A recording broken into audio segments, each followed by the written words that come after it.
Salutations, chers amis. Je présente à votre attention les dysfonctionnements et pannes les plus courants qui surviennent sur la Hyundai Sonata. La transmission Sonata NF ne propose pas de solution technique complexe. Il ne peut s'agir que d'une traction avant, mais il existe plusieurs boîtes de vitesse. Avec les moteurs à essence, une transmission manuelle ne peut être qu'à 5 vitesses. Avec un moteur diesel, vous pouvez obtenir une manuelle à 6 vitesses, et de plus, sur la Sonata NF, vous pouvez trouver deux types de transmission automatique, à 4 et à 5 vitesses. Vitesse. La partie mécanique des transmissions fonctionne toujours bien, et tous les dysfonctionnements que l'on peut occasionnellement rencontrer ne sont pas trop graves. La durée de vie des joints homocinétiques est de 180 à 250 000 km, si, bien sûr, leurs couvercles sont intacts et qu'il y a du lubrifiant à l'intérieur. Il n'y a pratiquement aucun dommage aux cannelures des arbres dans cette génération. Les transmissions manuelles à 5 vitesses se sont révélées assez fiables. Parmi les défauts graves, je noterai seulement la tendance aux fuites d'huile sur les voitures plus anciennes, et si le niveau d'huile est manqué ou s'il est rarement remplacé, des problèmes avec le différentiel et les roulements sont également possibles. Les performances de la boîte de vitesse sont quelque peu aggravées par l'usure des synchroniseurs plus proches de 200 000 km, et l'entraînement devient très lâche à ce kilométrage, mais les pannes graves sont rares. Mais l'embrayage, son entraînement et ses volants bimasse ne peuvent se vanter d'une ressource et d'un faible coût. L'embrayage hydraulique avec amortisseur n'a pas beaucoup de succès. Il ne fonctionne pas de manière très adéquate, c'est pourquoi de nombreux propriétaires le suppriment. Un volant bimasse peut commencer à cogner après des centaines de milliers de kilomètres et d'ici 150 à 200 km, il devra probablement être remplacé. Le kit d'embrayage aussi. N'importe lequel de ces kits vous permet de restaurer complètement le mécanisme et leur durée de vie ne diffère pas de celle d'usine. Malheureusement, le kit d'embrayage à amortisseur du Santa Fe diesel ne convient pas ici. La compression hydraulique, malgré son coût assez élevé, est une chose fiable, mais au moins parfois il est nécessaire de changer le liquide de frein et de le pomper. En principe, les fuites sont rares, mais l'apparence de la pièce après 150 à 200 000 km est généralement terrible, recouverte de saleté et de traces de fuite de liquide. Avec un entretien normal, il peut facilement atteindre un kilométrage de 300 000 km. Les transmissions automatiques sur la NF étaient de deux types, avec les moteurs de 2 litres, elles installaient l'ancienne boîte de vitesse F4A42, comme sur les voitures de la génération précédente, et avec les moteurs de 2,4 et 3,3 litres, il y avait des transmissions automatiques à 5 vitesses d'une conception connexe à 5 GF1. A5HF1. En principe, les boîtes de vitesse de ces deux familles diffèrent peu et elles sont toutes basées sur la conception du F4A42 à 4 vitesses à succès. Il n'y a rien de mal à dire sur les boîtes de vitesse à 4 vitesses, elles sont très fiables. En règle générale, seules des pannes mineures des capteurs de vitesse et des solénoïdes se produisent, mais les réparations sont peu coûteuses. Ceux qui aiment conduire peuvent avoir des problèmes avec le roulement à aiguille du tambour de surmultiplication, engrenage planétaire de sortie, ce qui fait que la boîte de vitesse en souffre beaucoup, mais cela arrive très rarement avec les boîtes après 2004. Avec des vidanges d'huile fréquentes, la transmission automatique peut être considérée comme presque éternelle. Les caprices sont principalement associés à une grave contamination par l'huile et à des erreurs de fonctionnement.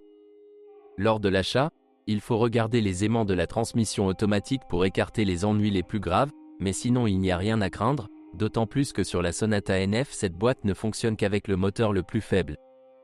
Une défaillance des roulements sur ces machines est également possible, mais ici la charge sur les engrenages planétaires est également plus élevée et l'usure du moteur à turbine à gaz est plus intense. Le corps de soupape est configuré de manière plus agressive. En conséquence, les solénoïdes doivent être changés plus souvent, notamment le PC, et il est conseillé de changer l'huile et le filtre très souvent. Si les boîtes de vitesse à 4 vitesses à un très jeune âge nécessitaient une vidange d'huile plus d'une fois tous les 40 à 50 000, alors pour une boîte de vitesse à 5 vitesses, il s'agit d'un intervalle d'entretien très souhaitable dès le début. La boîte avec un moteur de 3,3 litres se distingue par un corps de soupape, un nombre différent d'embrayages dans les packages et, dans les versions ultérieures, des engrenages planétaires modifiés. Sa durée de vie est inférieure à celle d'une transmission automatique pour moteur 2,4 litres, le couple sensiblement plus élevé des moteurs l'affecte. En conséquence, les transmissions automatiques contractuelles ne sont généralement pas en très bon état. Mais avec un moteur de 2,4 litres, les boîtes de cette série fonctionnent très bien et leur durée de vie sera constamment élevée avec un entretien normal. Un problème commun à tous les moteurs de la Hyundai Sonata NF est le système de refroidissement. Après 6 à 8 ans de fonctionnement, la mauvaise qualité du caoutchouc et du plastique commence à faire des ravages, et le risque de fuite du système et de surchauffe du moteur augmente. Vous devez changer l'antigel tous les 3 ans et surveiller en permanence l'état des canalisations. Faites également attention à l'état des ventilateurs du radiateur et du radiateur lui-même lors de l'achat. Les ventilateurs étaient bruyants et ludiques même sur les voitures de 5 ans, et désormais de nombreuses Sonates n'ont plus de pièces d'origine. À l'âge de 10 ans, sur les voitures équipées de tous les moteurs, ce serait une bonne idée de remplacer les thermostats. Cette pièce n'est pas chère, mais sur les vieux moteurs, elle se bloque parfois. Lors du remplacement, il est préférable de choisir des thermostats à 87 degrés. Ces moteurs sont sensibles à la détonation. Faites attention au firmware du moteur. Les gens font circuler des options très étranges de la part des artisans du garage, conçues pour désactiver le deuxième, lambda, et retirer le catalyseur. Certains d'entre eux présentent des réglages franchement barbares et néfastes pour le moteur. En Russie, vous pouvez trouver une voiture équipée de l'un des 3 moteurs. Il s'agit de 4 cylindres en ligne de la série Theta d'un volume de 2,0 et 2,4 litres et d'un moteur V6 haut de gamme d'un volume de 3,3 litres de la série Lambda. Les 4 cylindres en ligne de la série Theta sont le fruit de l'ingénierie mondiale du début des années 2000. Ils ont été développés par Hyundai Kia en collaboration avec Daimler Chrysler et Mitsubishi. La conception des moteurs est assez traditionnelle, bloc en aluminium, chemise en fonte à parois minces, culasse avec régulateur de phase, entraînement par chaîne de distribution. Certes, il existe des versions suralimentées et à injection directe de ces moteurs. Les moteurs G4K 2.0 et G4KC 2.4 sont un ensemble typique de solutions de conception de leur époque, accélérateur électronique, bobine d'allumage individuelle, admission en plastique, disposition unidirectionnelle, avec échappement derrière le moteur. Certes, la pompe est dans la zone chaude, mais cela ne la dérange pas particulièrement. Sur les voitures d'avant restylage, l'échappement est conçu pour être un peu plus résistant, mais dans tous les cas il y a 2 sondes lambda. En général, tout est habituel, sauf un mais, comme les moteurs Mitsubishi 4B11 car B12, ces moteurs se sont avérés être une loterie. Les éraflures des pistons après des centaines de milliers de kilomètres sont malheureusement devenues la norme. Et les moteurs de 2,4 litres ont également des problèmes de pression d'huile. Vous pourrez donc ici découvrir par vous-même les plaisirs des tourillons de vilebrequin éraflés et même le point de l'amitié.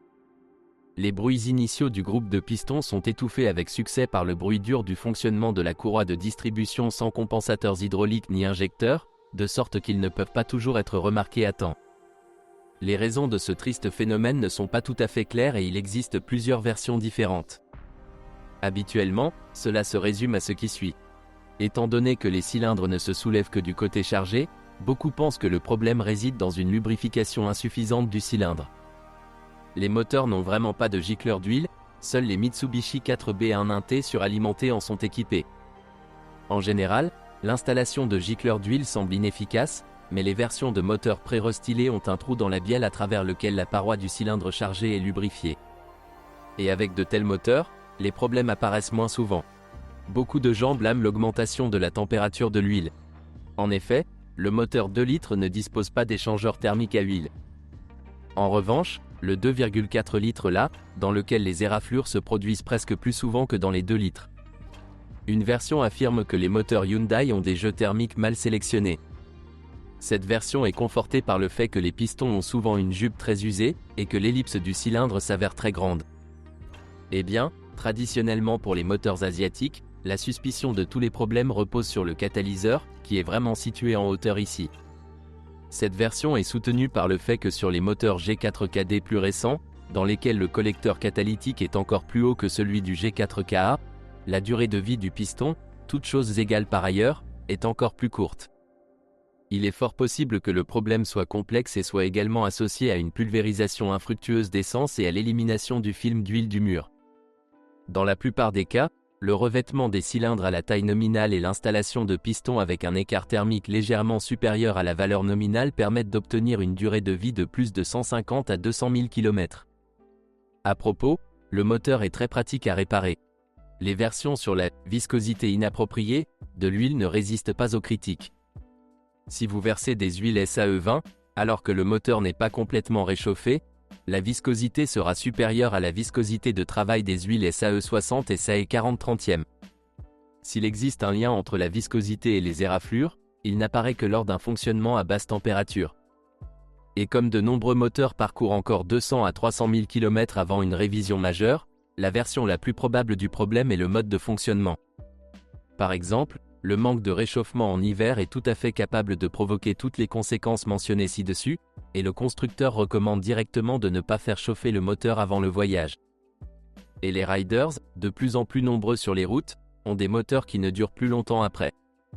Mais un échauffement minimal permet de surmonter avec succès le problème, et sur les voitures de propriétaires zélés, la durée de vie du moteur est sensiblement plus longue, il n'y a pas d'éraflure ni d'usure accrue du groupe de pistons. Un autre problème avec ces moteurs est une chute de pression d'huile due à l'usure de la pompe à huile et de l'arbre d'équilibrage. L'unité d'arbre d'équilibrage assemblée avec une pompe à huile en deux parties est une autre bombe à retardement. De plus, le bloc portant le numéro 23 300 25 200 est considéré comme le plus problématique, les versions ultérieures sont nettement meilleures. Certes, le prix d'une pièce neuve est très élevé et la version sur la voiture ne peut être vérifiée qu'en retirant le carter. Un système délicat avec deux sections de pompe et un réducteur de pression à tiroir collé est extrêmement peu fiable, ce qui entraîne une chute de la pression d'huile et toutes sortes de conséquences désagréables. Après 2007, une simple pompe à huile a commencé à être installée sur un moteur de 2 litres, comme sur les moteurs Theta 2G 4KD. En plus de remplacer l'ensemble arbre d'équilibrage par une nouvelle version, le problème peut être résolu de deux autres manières. L'installation d'un nouveau ressort de réducteur de pression aide beaucoup, ce qui est recommandé après 150 000 à 180 000 km avec n'importe quel bloc d'arbre d'équilibrage.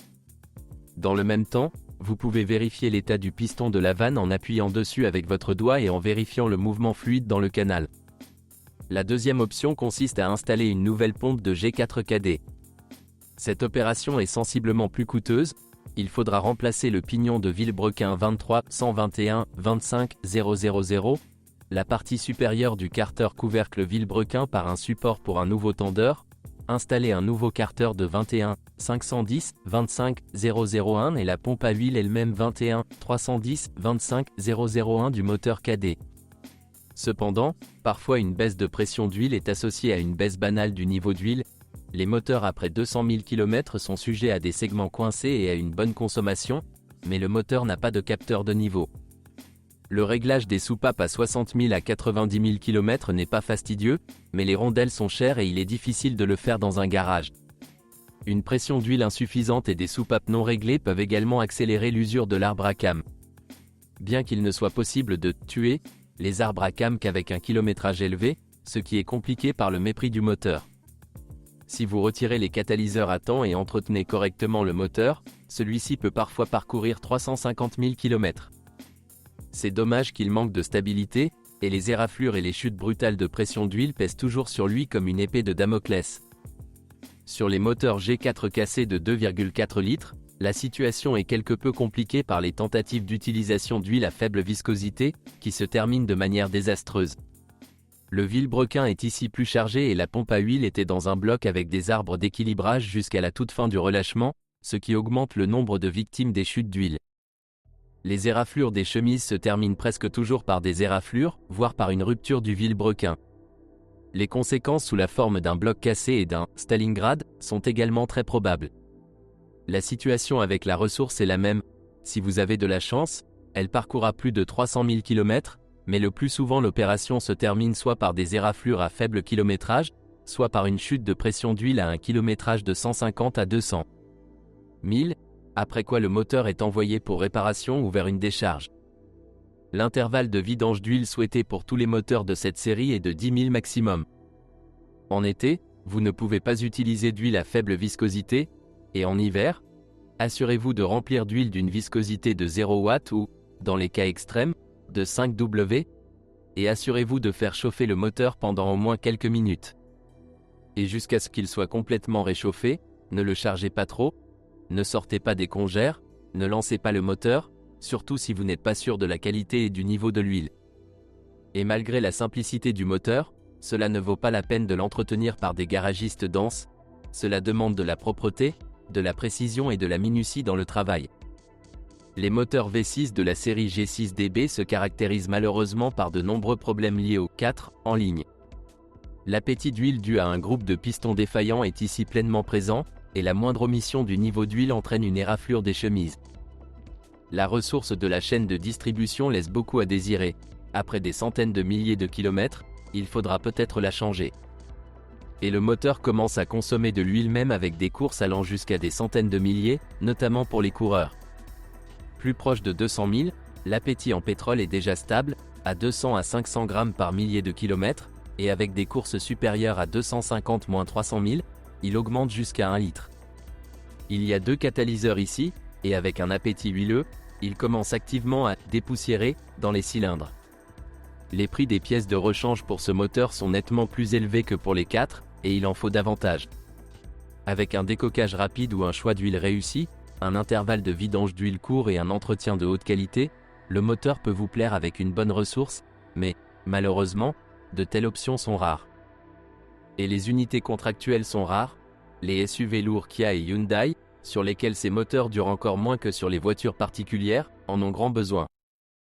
Ce sont toutes les informations sur les problèmes de la Hyundai Sonata NF. Si vous en savez plus ou n'êtes pas d'accord avec ce que vous avez entendu, je vous attends dans les commentaires.